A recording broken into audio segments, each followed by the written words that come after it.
Hey guys, I know it's been like forever almost, but I've been busy like the last 4 weeks. I've been in summer school. Yeah, summer school is no joke, y'all. Like college style summer school, yeah, that was hard. But it's okay because tomorrow's officially the last day and I'm so excited. Yay, I can rest now.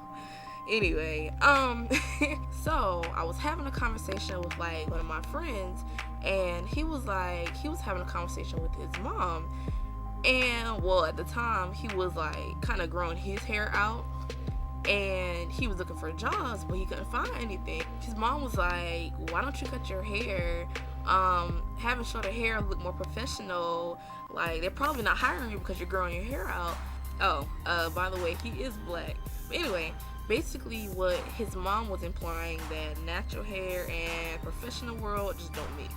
Well, obviously, since I'm a natural, um, I have a very strong opinion about this topic, especially, since I'm actually aspiring to become a doctor. And when I become a doctor, I don't plan on getting a perm. I don't plan on wearing weaves. This is what you get. So I know within the past, probably a year or so, there have been various instances where natural hair or even like African American hairstyles have caused some kind of conflict in a school setting or professional setting. Like, for example, probably last year, there was an elementary school girl and she wore her hair in like two puff balls. It was either two puff balls or one puff. And the school suspended her, and they put out a claim like no girls are allowed to wear their hair like this, or I think it was in braids or something. I don't know. I'll put the article in the description. But what does hair have to do with learning? And I understand some people's mindset. They're like, straight hair is good hair, long hair is good hair, all this is nappy hair, blah, blah, blah. But hair and school are two different things. You come to school to learn. You come to school to further your education, to get far in life, to be great. Not to get suspended because your hair is a certain way. And then another incident, like recently with the military, I haven't really kept up with this story, but I know the military was putting out some new claims of like regulations of how females could not do their hair. And I know one particular way was like some kind of braiding style. I don't know. I'll attach the article at the bottom too. But where does hair and military, where do they mix?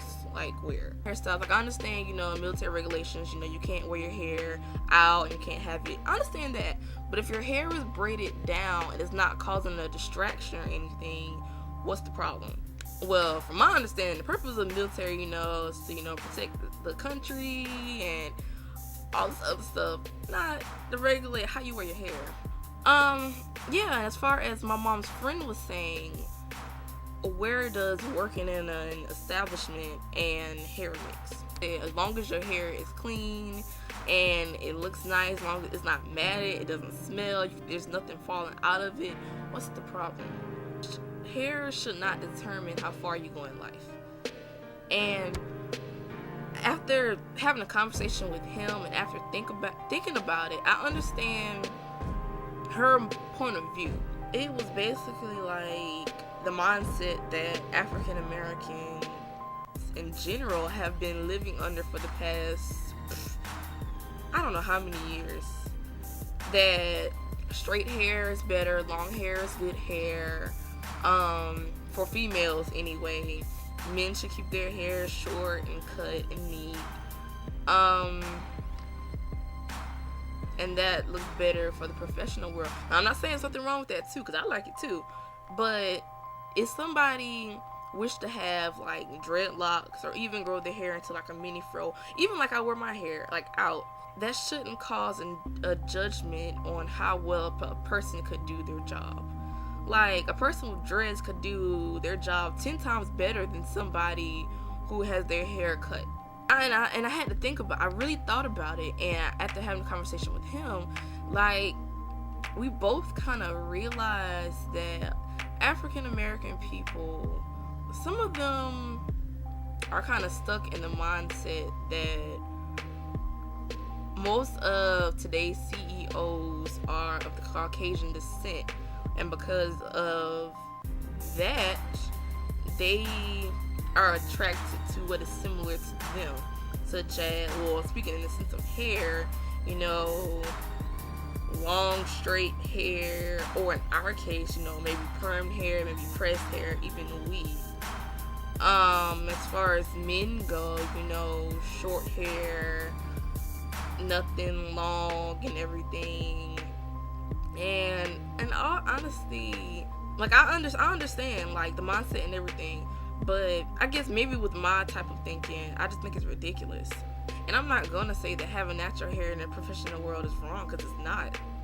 Like, there are so many natural people out there who are so successful. Okay, let me back up real quick, and I should have mentioned this earlier, but I do understand what his mom was saying, and when she made her comment, I know she probably didn't mean it in a way where it was like, you know, having natural hair, having curly hair is a black thing in the professional world.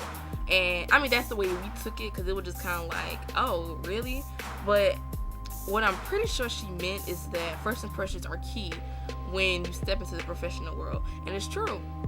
A lot of managers, you know, they look for somebody who carries themselves in a professional manner. But as far as being a natural in the professional world, like, a lot of people probably have run across a situation where their natural hair has caused some kind of conflict or something, and people have said some kind of negative comment, but that shouldn't discourage them. So, yeah, I think that's kind of it. So, peace out, and Afro love.